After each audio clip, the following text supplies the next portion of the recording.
Bonjour à toutes et à tous, je vous souhaite la bienvenue sur le podcast de Monsieur Joe.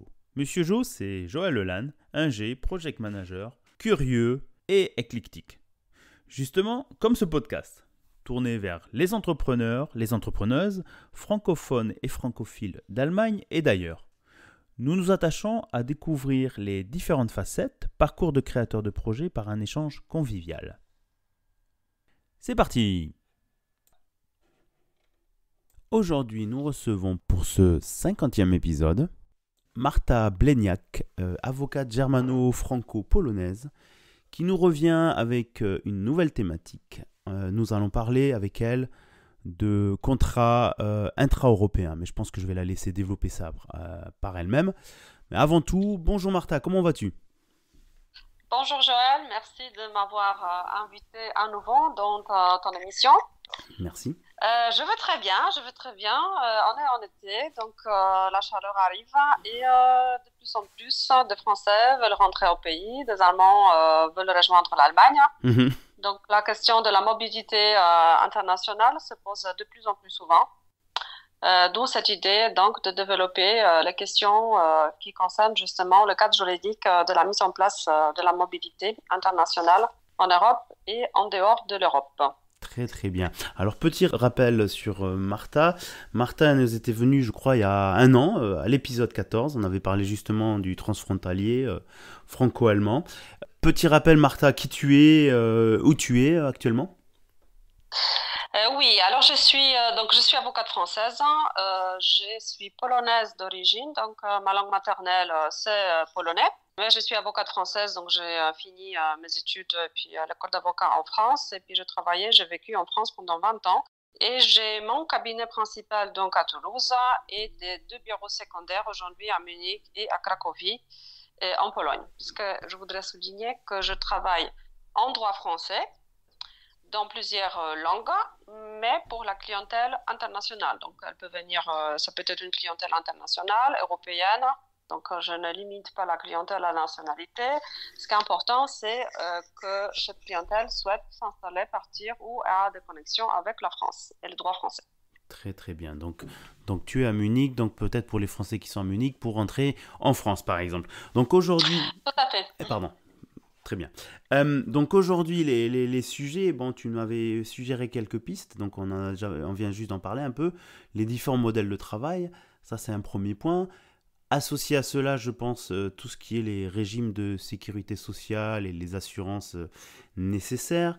Et enfin, je pense qu'il y a un point aussi intéressant, on va voir suivant le temps que nous avons, la fiscalité des particuliers. Donc, Martha, écoute, à toi la parole. Par quoi veux-tu commencer ? Comment les modèles de travail, par exemple ? Nous pouvons parler rapidement des modèles de travail, mais je voudrais souligner finalement deux qui sont très à la mode en ce moment. Donc, c'est le travail, c'est le télétravail international. Et deuxième point, workation. Alors, c'est vrai que ce workation, ça a attiré mon attention parce qu'effectivement, il y a beaucoup de personnes, de jeunes, finalement, avant 30 ans, qui n'ont pas d'enfants, partent en vacances et souhaitent prolonger leur séjour à l'étranger tout en travaillant. Donc, effectivement, je me suis un peu penchée sur cette question, surtout que nous sommes en période estivale et effectivement, pourquoi rentrer au pays si on peut rester sur notre lieu de vacances. Mais bon, il y a des modes de travail traditionnels, finalement, détachement-expatriation, c'est toujours d'actualité. Et finalement, donc, le détachement ou expatriation, c'est des notions juridiques qui sont bien connues par les avocats, juristes, les services juridiques. Le télétravail international et workation, c'est des notions qui sont finalement des notions très nouvelles qui ont nécessité pendant surtout la période Covid des précisions législatives concernant le cadre juridique. Okay. Et le point commun finalement du télétravail international, workation, détachement, expatriation, sont des questions qui concernent des autorisations de travail, donc le cadre juridique autour de l'immigration. Deuxième point, c'est le droit du travail, donc quelle loi appliquer à notre contrat de travail. Troisième question, c'est la sécurité sociale. Et là, je veux vraiment attirer l'attention de tout le monde. Quand partons à l'étranger, nous devons être assurés. Donc, on ne peut pas partir à l'étranger sans avoir une assurance et un justificatif. Et quatrième point, finalement, la fiscalité, qui est importante aussi bien pour les particuliers que pour les employeurs. Je veux développer rapidement ces points, puisque le départ à l'étranger doit être, et là je veux encore souligner, encadré par l'employeur d'un commun accord entre les deux parties. Aujourd'hui, on peut, dans le cadre justement très spécifique de workation, donc travailler sur le lieu de vacances, on s'imagine que partir à l'étranger, c'est très amusant et finalement, on prend notre valise et puis on s'en va. Mais c'est pas tout à fait comme ça, même si l'offre de workation, des hôtels, des auberges, etc., des gîtes, est très riche et s'est développée particulièrement pendant cette période de crise sanitaire.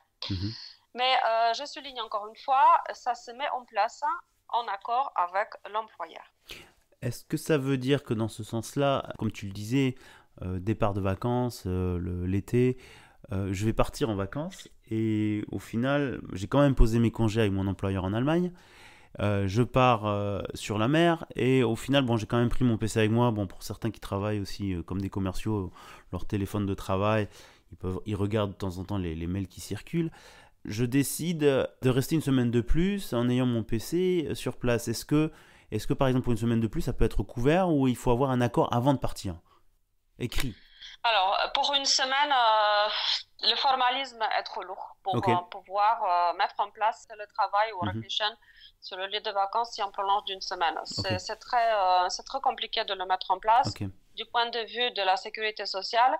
Parce qu'en partant à l'étranger, effectivement, je souligne encore une fois, il faut avoir une carte européenne d'assurance maladie. En Europe, finalement, nous sommes bien équipés puisque même le technique Krankenkasse, quand on regarde bien la carte qu'ils nous fournissent, derrière, c'est une carte européenne d'assurance. Donc, on n'a pas besoin de demander une carte en plus. En France, ce n'est pas le cas. Il faut demander une carte européenne d'assurance maladie en plus. Donc, on a une carte vitale et une carte européenne d'assurance maladie. Si on souhaite rester une semaine de plus, vaut mieux demander un congé sans solde ou tout simplement un congé payé si on a encore des jours à prendre.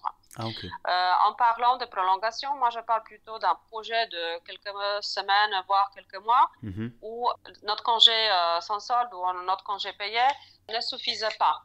Donc, ou que l'employeur ne souhaite pas le faire. Effectivement, si on part en Europe, dans l'Union européenne, nous n'avons pas la problématique des visas. Nous pouvons travailler sans avoir des autorisations de travail. Par contre, si on reste dans un autre pays, en dehors de l'Union européenne, et on a besoin d'une autorisation de travail, c'est très compliqué.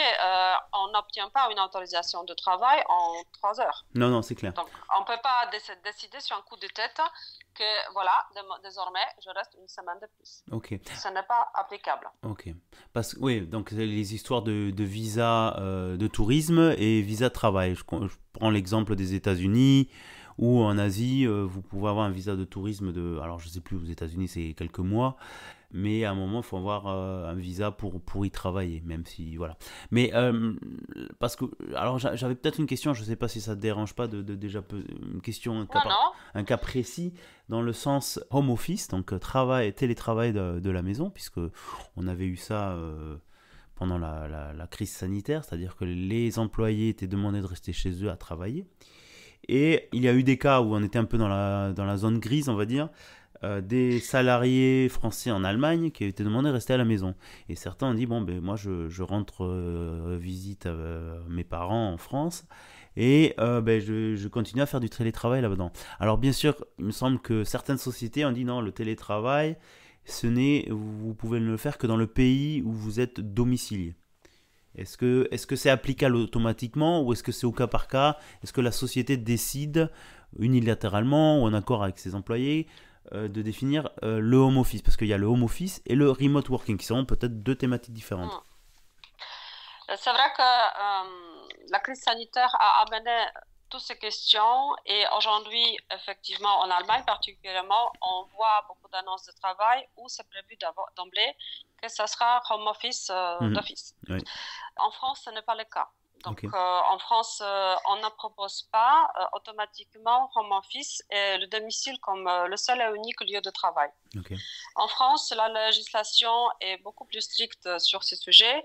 Donc, si on a une annonce de travail, il propose en général le travail au bureau Mhm. et une possibilité de travailler de la maison, mais de façon ponctuelle. Très défini alors. Très limité de dire voilà, c'est C'est tant de jours. défini. Ok.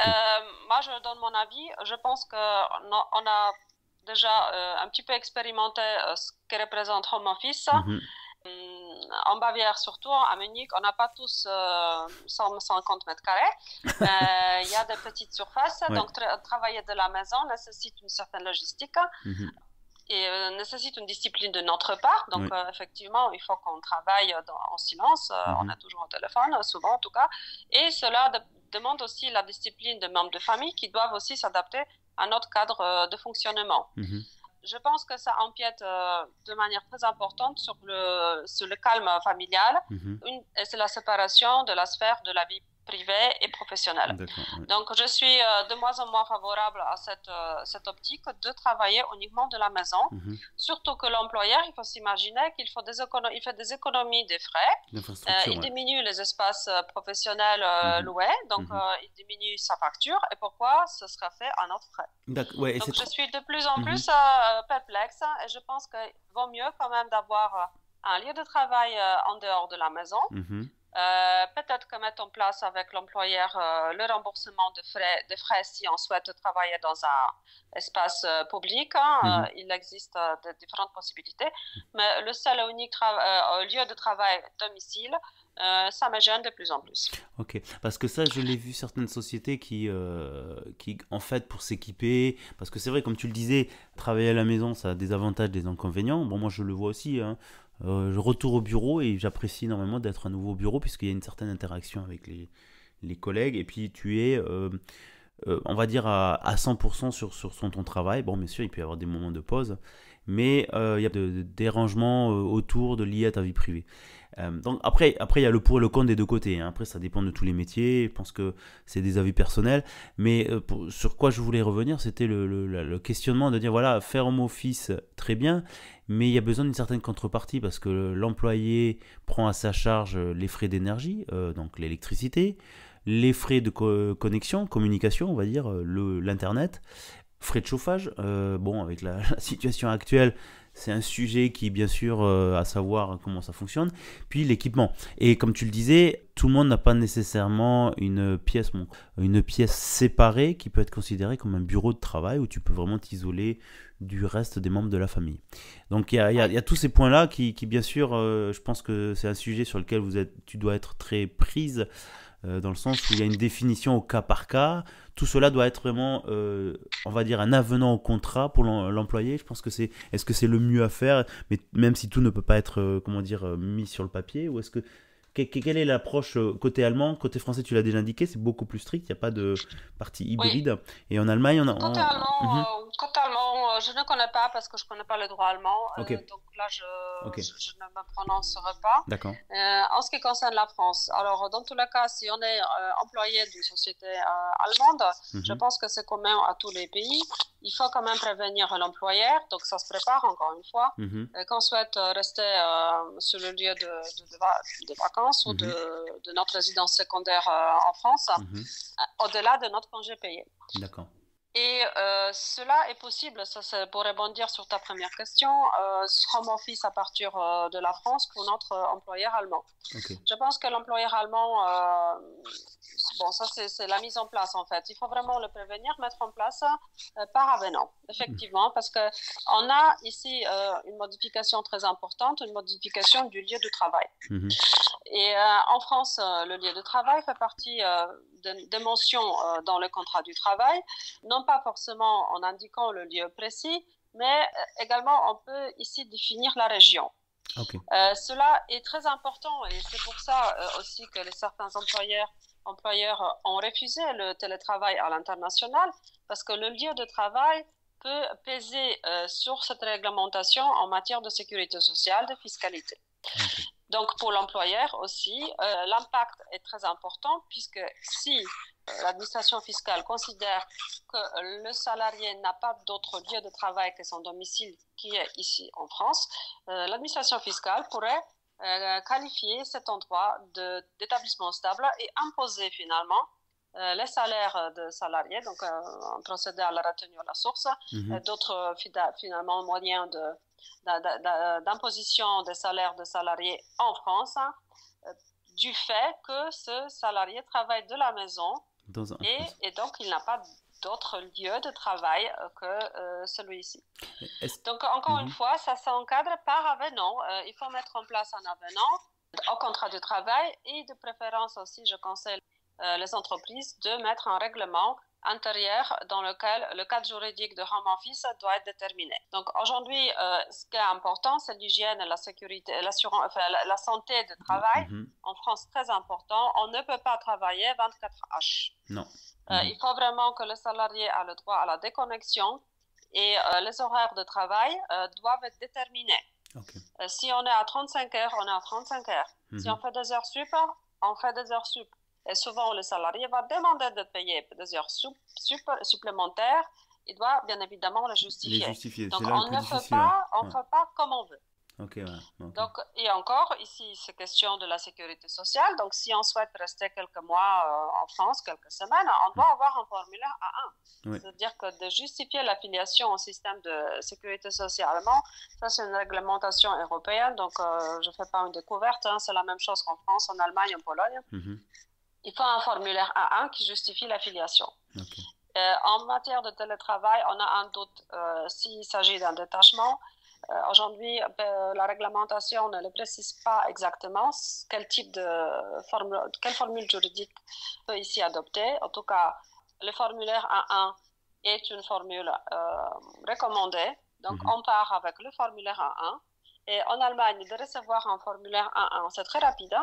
Il existe maintenant un site finalement qu'on demande, on remplit un formulaire et on reçoit le formulaire A1 en un jour.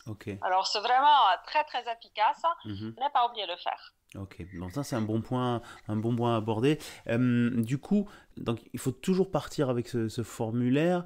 Et est-ce qu'on est limité dans le temps? C'est-à-dire que, parce que je me rappelle de la règle, bon ça c'était avant le Covid, mais la règle de par exemple les gens qui travaillent 180 jours ou 160 jours dans un autre pays, alors son contrat français venant en Allemagne, est-ce que c'est une règle associée ou est-ce que c'est une autre thématique complètement?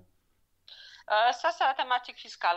Ça, c'est la partie fiscale. En ce qui concerne le formulaire A1, je veux encore une fois peut-être souligner que cela concerne le travail à l'étranger, ça ne concerne pas notre départ en vacances à l'étranger. Non, d'accord. Donc, on part à l'étranger travailler, on part télétravailler, on va dire à l'étranger. Pour quelques semaines, quelques mois, on demande le formulaire A1. On part en vacances, on ne demande pas le formulaire A1. Non, bien sûr que non, puisque c'est limité. On a une carte européenne d'assurance maladie. Si jamais on se blesse, voilà, on est couvert.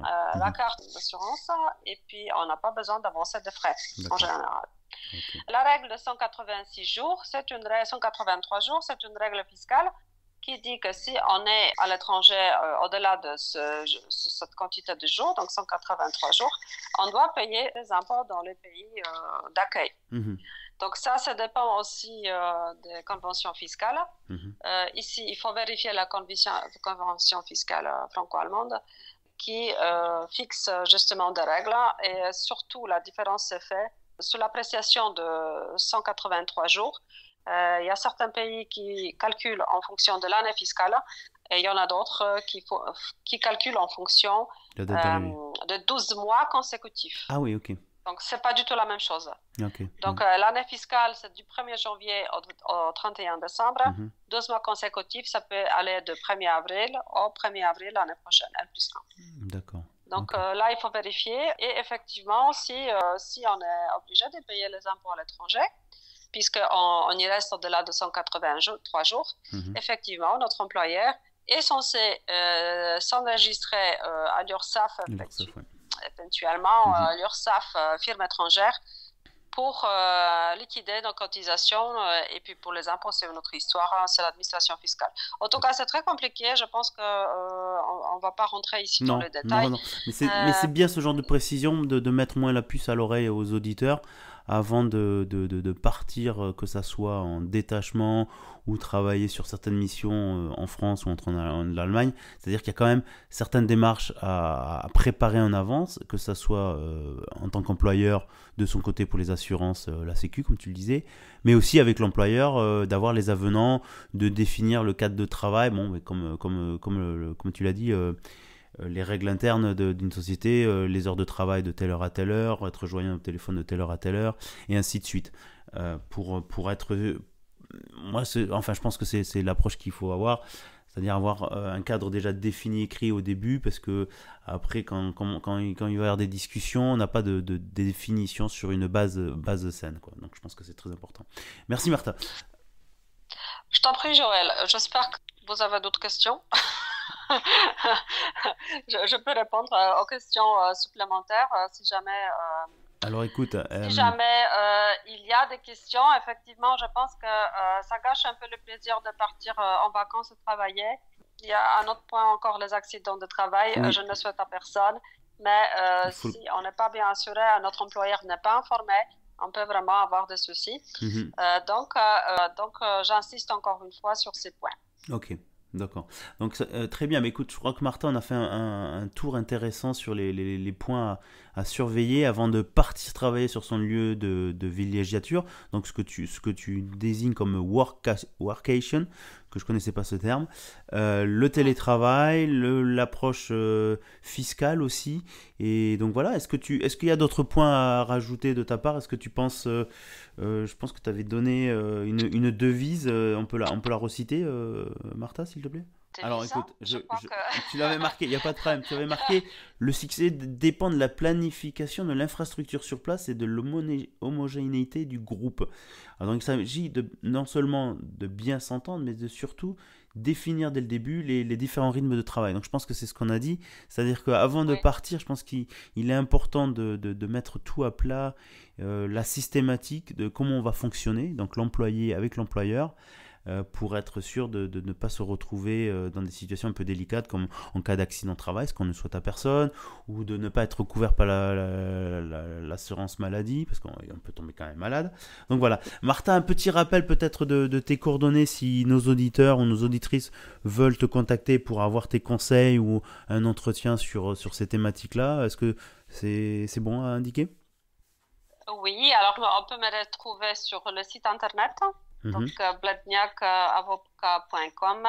Vous pouvez trouver mes coordonnées téléphoniques, mes adresses de correspondance. Voilà, on peut me contacter assez facilement. Moi, j'adore ces sujets, c'est ma passion. Toute ma vie, je voyage, je déménage. Donc, voilà, je les connais.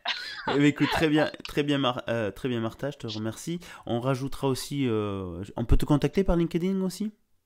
Absolument. Oui. Sur LinkedIn, vous allez trouver certains articles que je trouve moi-même intéressants. Je ne suis pas auteur, mais je cite plusieurs articles que je retrouve sur les différents sites polonais, allemands, français. Donc, on peut vraiment trouver pas mal de choses, chacun à son goût.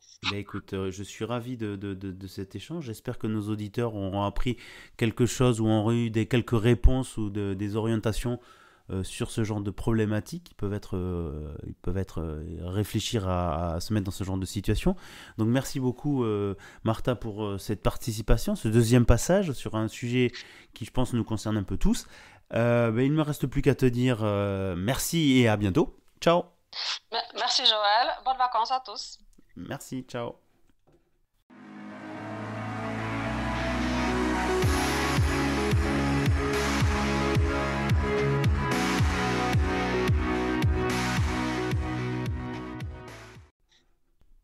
Eh bien, chères auditrices et chers auditeurs, j'espère que cet épisode avec maître Martha Bledniak vous a plu et puis vous a apporté quelques réponses, quelques informations sur travail en détachement ou le télétravail à l'international.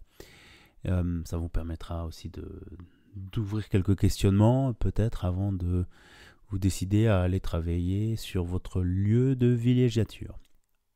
Je vous invite, chers auditeurs, si ce genre de thématique vous plaît, ou si vous souhaitez aborder d'autres thématiques, de nous écrire sur le blog. Vous pouvez toujours mettre des commentaires, afin de peut-être explorer d'autres domaines. Un autre moyen aussi, c'est de nous envoyer un message par LinkedIn, afin de peut-être vous avez une autre thématique à aborder en tant qu'entrepreneur, ou peut-être une association, ou dans le franco-allemand, ou juste partager votre expérience, passer de salarié à entrepreneur, ou vous avez lancé votre start-up. Je suis curieux de vous lire, et sûrement après de faire un enregistrement avec vous. Ce n'est pas très compliqué, donc n'hésitez pas, écrivez-nous, envoyez-nous vos messages. Enfin, j'aimerais aussi, pour un peu booster, enfin si on peut appeler ça booster, je vous invite, si vous écoutez cet épisode sur les plateformes comme Apple Podcast, de mettre donc tout en bas du channel, enfin de la partie podcast Monsieur Joe, vous avez la possibilité de valider, de faire des commentaires ou de mettre des étoiles. Ça serait très bien, et je vous invite à aller mettre 5 étoiles. C'est surtout pour aider à mieux nous trouver, et puis inviter vos amis ou d'autres personnes qui sont intéressées par les thématiques que Monsieur Joe aborde. Voilà. Merci à vous tous de votre fidélité sinon. Enfin, il ne me reste plus qu'à vous dire à bientôt, et surtout, restez curieux.